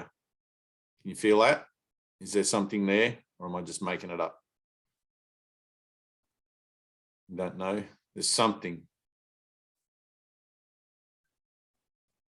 It's like around your lungs. Just breathe in and out. Vivian, that's good. Stay true to your yes. Learn to breathe, learn to feel as you're breathing. I'm not going to worry about forgiveness for a second. We're just going to try and connect with the beingness that we are, even in this world, for a moment. Okay. You guys already know about forgiveness. You already know now to forgive yourselves your judgments of others. That should be a process that we no longer really have to keep going over and over and over.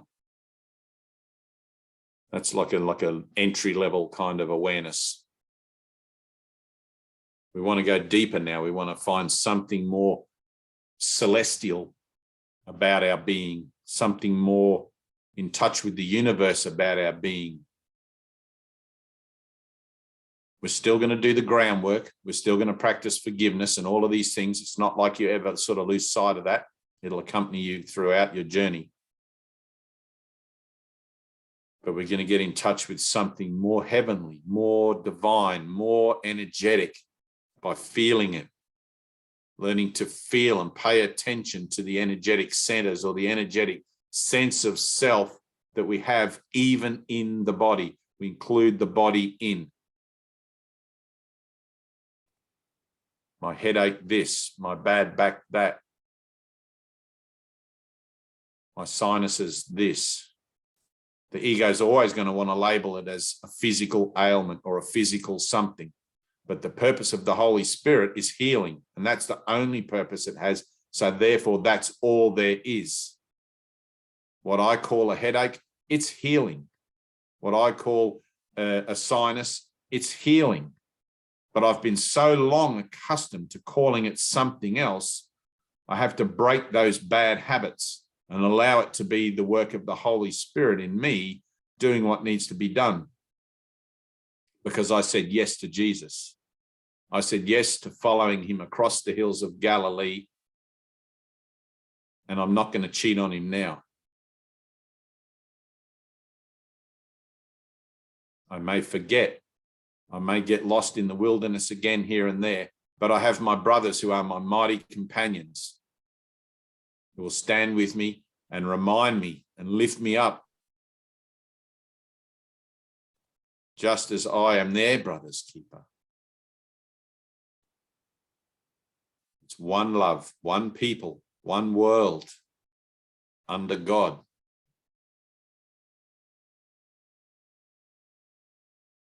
In eternity and beyond. Feel. That feels better, Anthea, doesn't it? I can feel that now, like in your throat. Put the palm of your hand flat there. Put the palm of your hand as flat as you can, even if you have to put your head right back. That's it. Hold it there and breathe in and out. Here I am, Lord. Here I am, Father. A sense of serenity and peace, a deep sense of serenity and peace as I breathe in and breathe out. A deep sense of serenity and peace. That sense of peace is my power. That sense of serenity is my relationship. I'm one with all things. Breathe.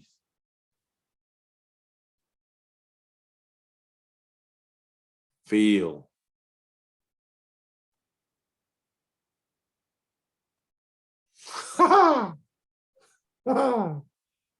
Yes. Good. Good. Yes, Gemma, good. Good. That's really good. Breathe. Breathe.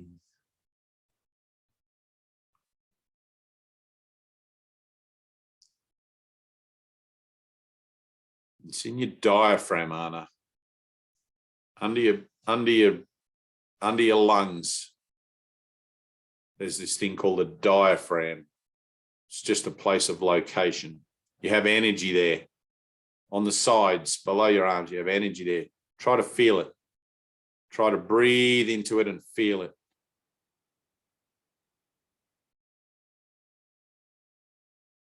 And just work with it. Just allow it to be there, work with it. Try not to label it anything. Can you feel that? Right.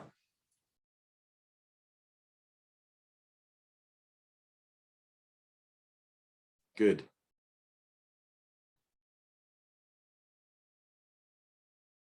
Now it's in the middle of your back. Good.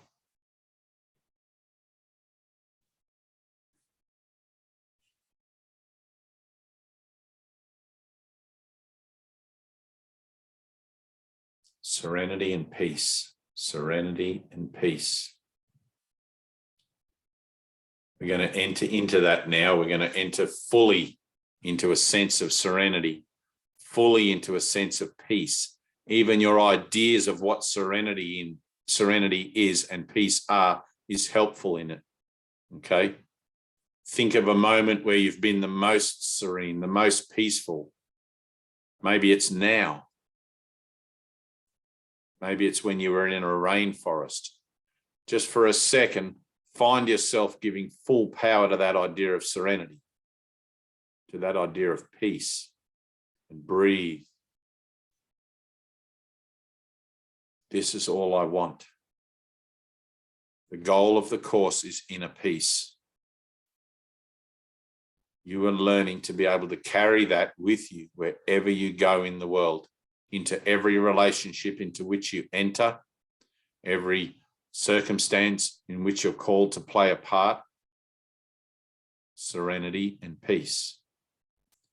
If you lose sight of it, forgiveness. The God mind is a serene mind, is a peaceful mind, and you will lose sight of it. Don't worry about that. You learn to remember better by seeing where it is you forget. Serenity and peace. Feel breathing in from the bottom, up and out through the top of your head. Feel the top of your head. Feel it. Focus. Focus up. Let your thoughts be up.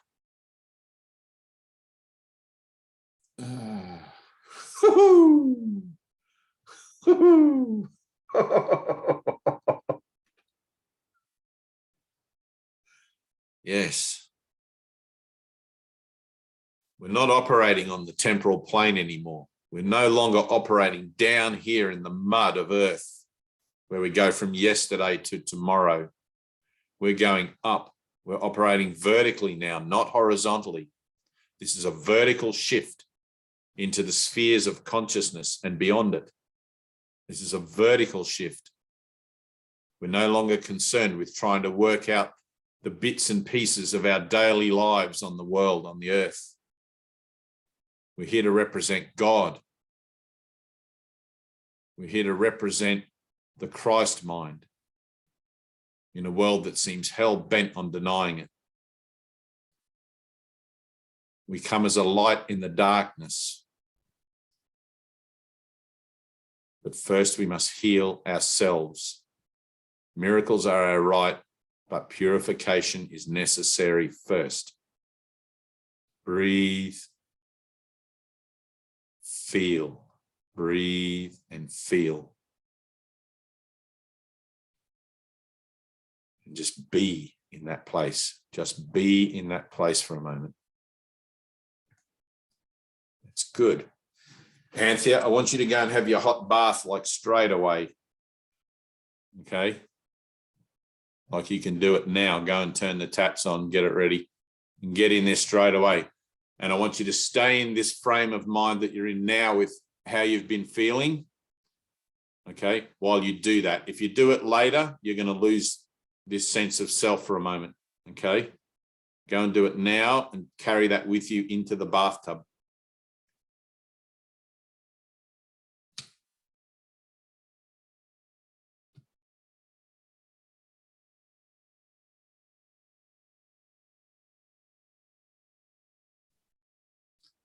Everyone else, good.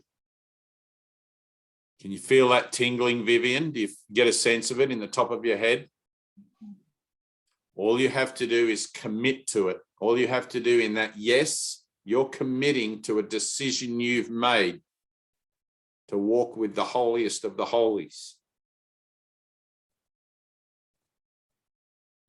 You're committing to a decision that you've made to say yes to your salvation.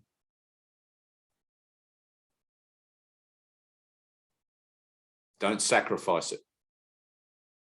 You never know in your next life where you're going to pop up.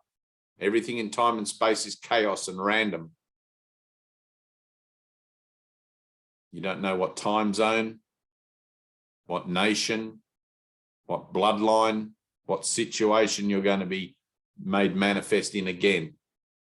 You just get in that queue at the bardo, and the next thing you know, you're being born again into some other thing. The energetics will be the same, but you probably won't like, you know what I mean?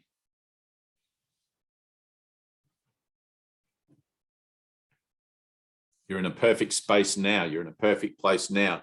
You have all you need to say yes. And you have the power of mind to stay true to that yes in the place where the world seems to want to kill you and put you up on a cross. And don't be ridiculous. How dare you believe such things?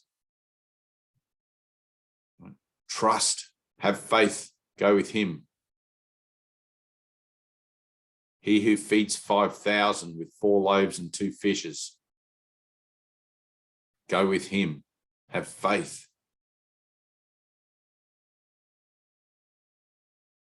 Good, Tina, good, Anna, good, Gemma. Gemma, that's really good. There's something really cool happening there.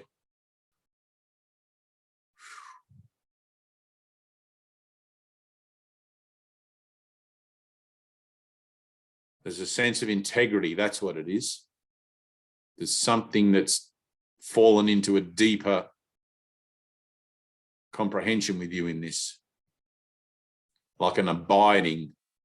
It's like a sense of abiding with it. It's like a maturity, which is good, very good. It's beautiful. All right, that's it. I'm going to go and have some breakfast. Serenity and peace. Peace be upon your families. That's an old Islamic blessing. Peace be upon you and your family. Shalom Aleichem.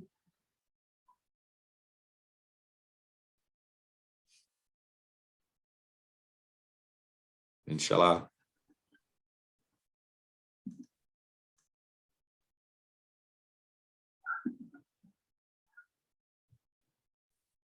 Bye, gang. Thank you. Inshallah. Inshallah.